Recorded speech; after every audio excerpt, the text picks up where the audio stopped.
Special envoy continues his political consultations with Yemeni parties in Jordan.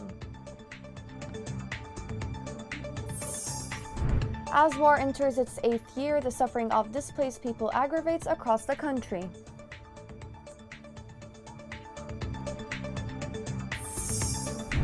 The world celebrates Mother's Day amid deteriorating situation of mothers in Yemen due to the war.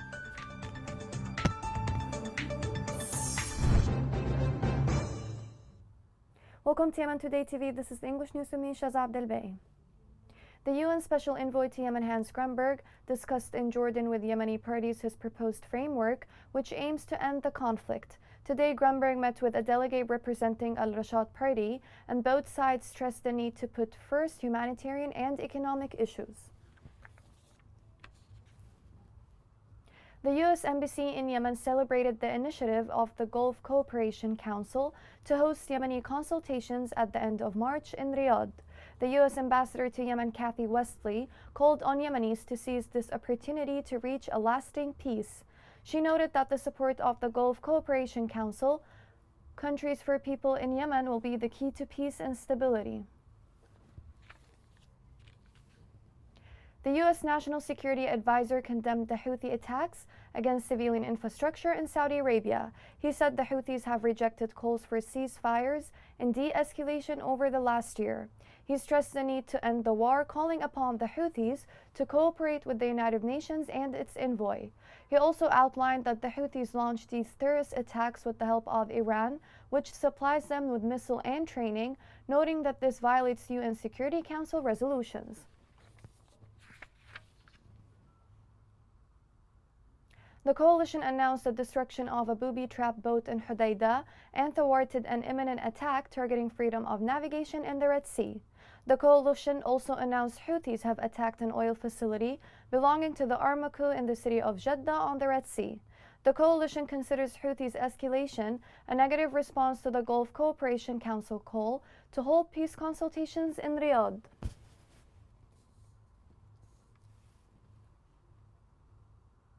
A citizen was killed and 3 others were injured after Houthi attack on educational complex in Taiz, southwest of Yemen. Local sources said the bombing carried out by the Houthi militia targeted health institution located in Al-Shamasi area east of the city. 3 citizens were injured by a landmine explosion south of Hodeidah, west of Yemen. Local sources said the landmine left over by the Houthi militia exploded in one family in Al-Khoucha district. They said the 3 injured are from one family, including a child. A report revealed that more than 116,000 people were displaced during the past year from many districts in Ma'rib. This report has more details. The war brought many worries, suffering and tragedies that cast a shadow over all the people of Yemen.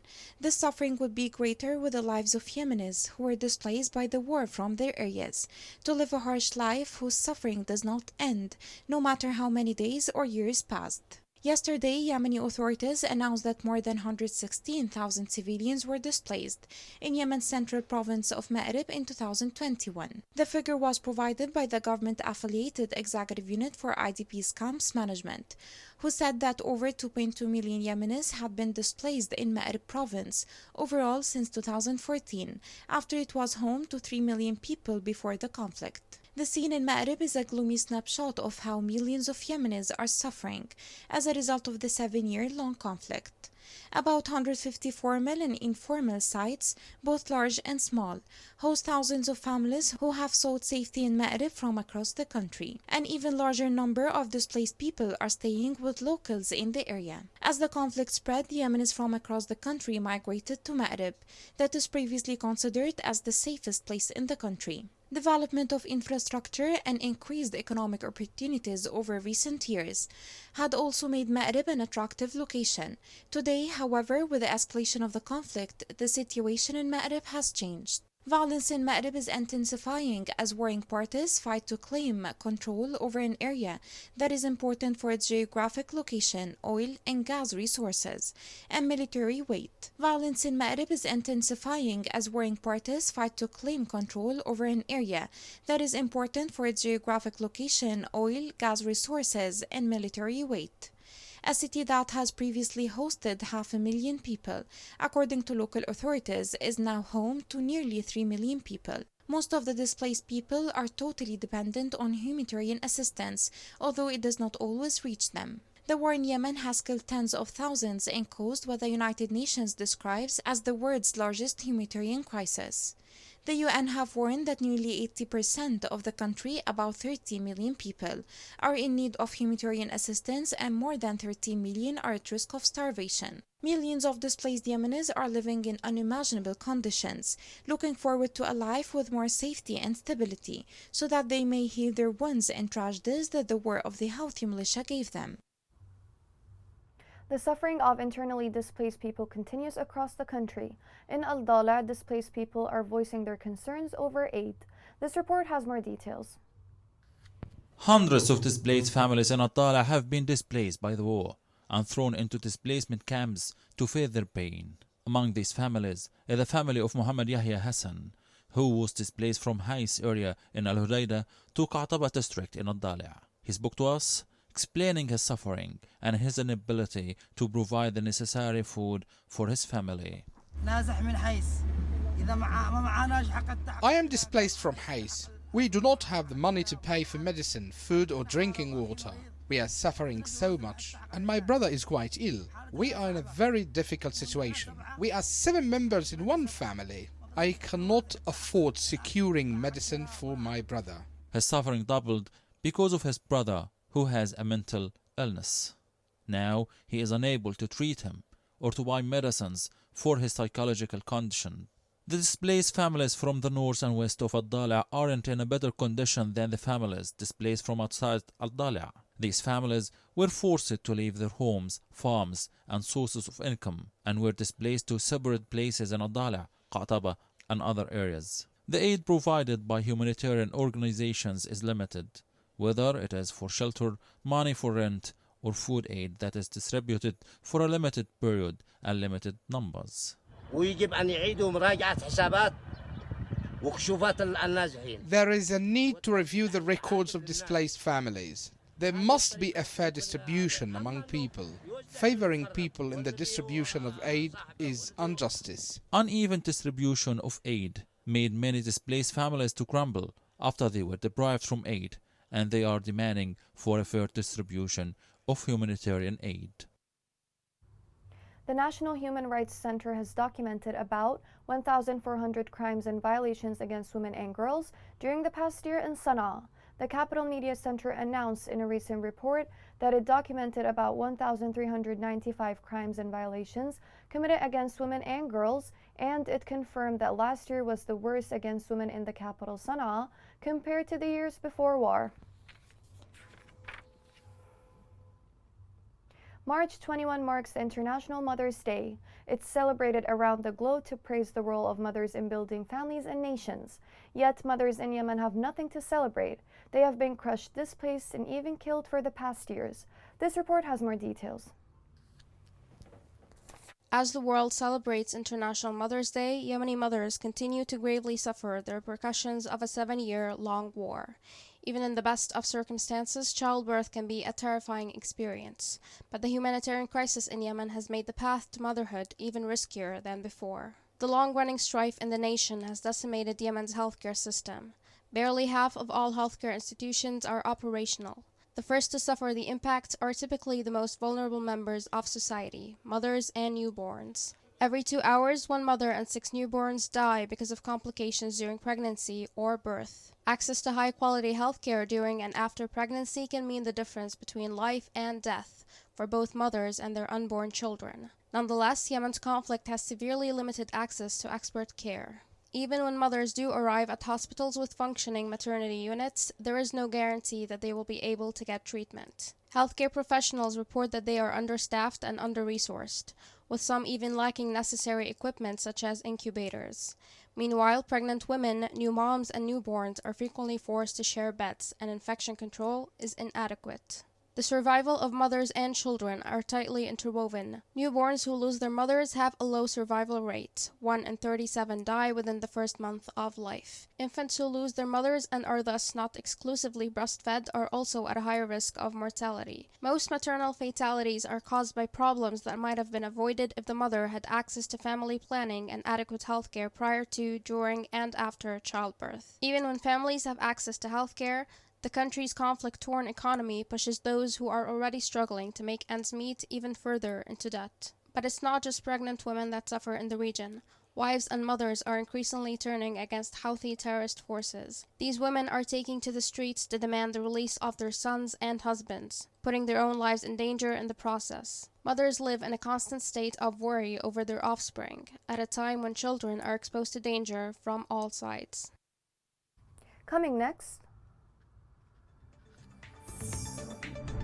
Yemen Karama Film Festival for Human Rights Films continues its proceeding in the interim capital, Aden.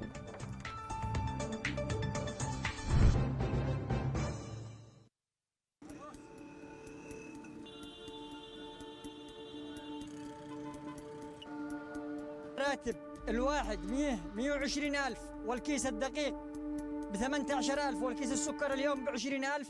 كم يعني بيعطي هذا الراتب كامل كيس سكر وكيس دقيق؟ المواطن اليمني يعيش في أزمة إنسانية وغذائية مؤلمة من غلاء الأسعار وفحشة الأسعار وغلاء الصرف والعملة الأجنبية في البلد. حالتي احنا حالة لما خرج المندوب احنا شقيرة ما نقدرش ناكل الأكل داخل ما احنا بحاجة صعبة.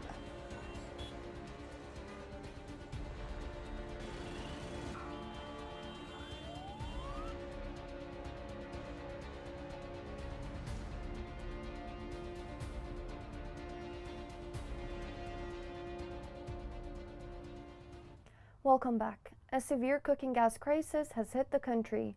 This resulted in long lines in front of gas stations. This crisis becomes tough as Ramadan sets in. This report has more details. A severe shortage of cooking gas struck several regions of Yemen, multiplying the suffering of millions of people living in the war-ravaged Arab country. During the past few days, many fuel stations in several main cities ran out of cooking gas, forcing numerous bakeries to close their doors. Officials stated that the gas shortage continued spreading and included new areas under the control of the internationally recognized Yemeni government. In the southern port city of Aden, Yemen's temporary capital, many people were seen lining up at fuel pumps waiting to refill their cooking gas cylinders.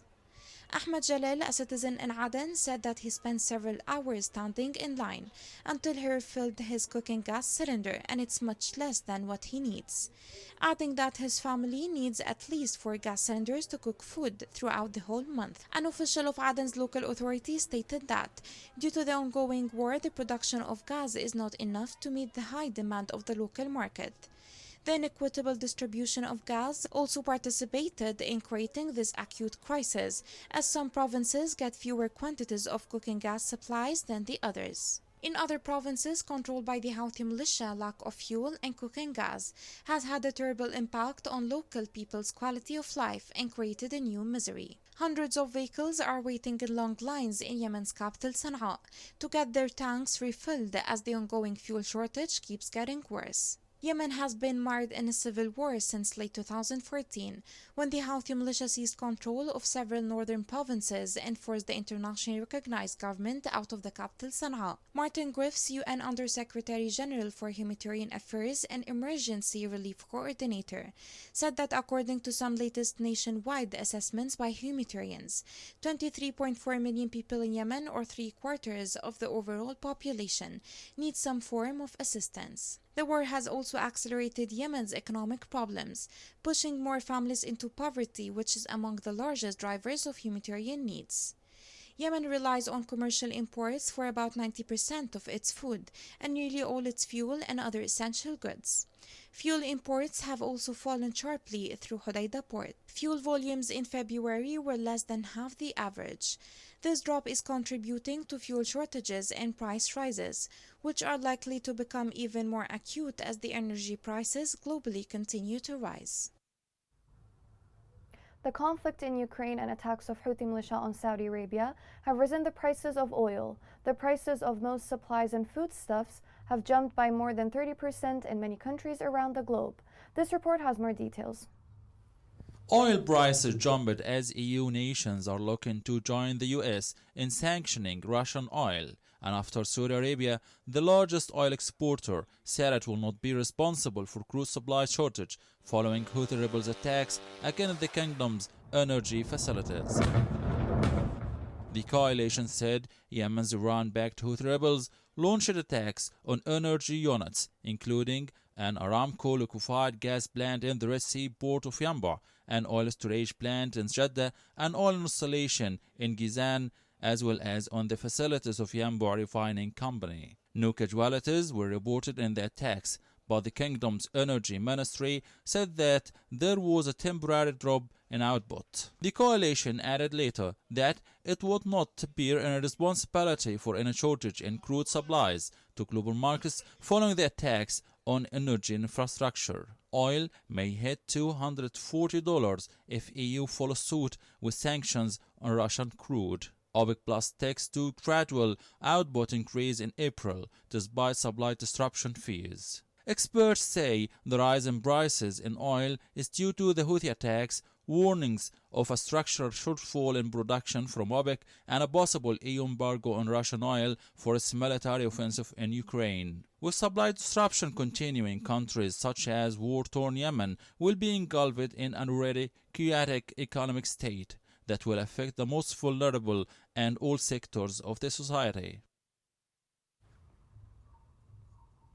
Local sources said the Houthi rebels set fire to the farms and homes of opponent citizens in some areas of Al-Dala. A few days ago, the Houthi militia burned dozens of homes and farms and other properties of citizens in Al-Dala.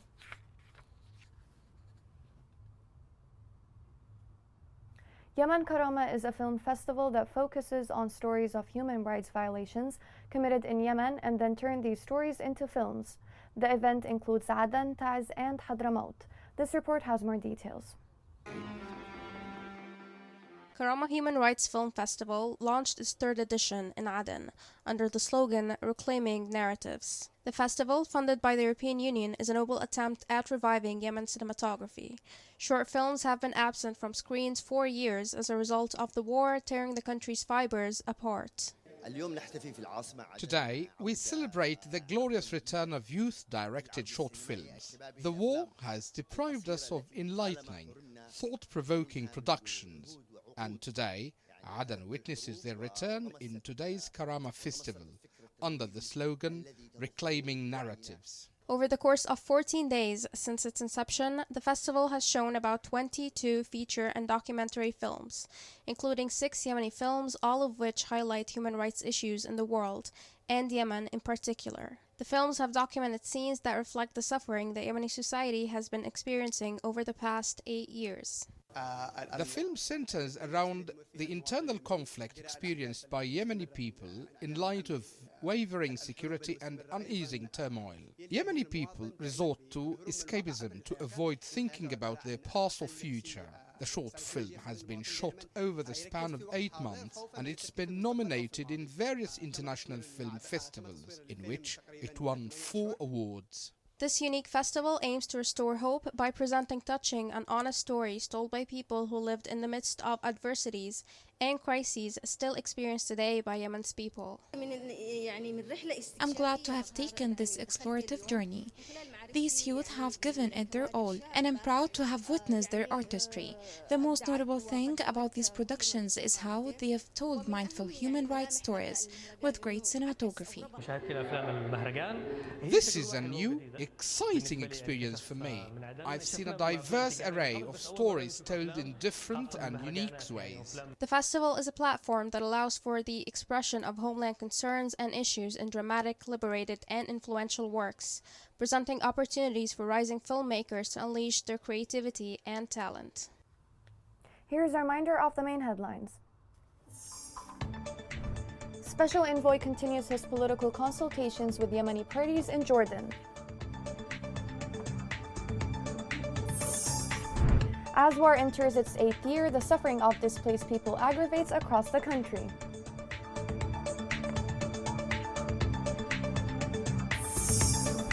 The world celebrates Mother's Day amid deteriorating situation of mothers in Yemen due to the war.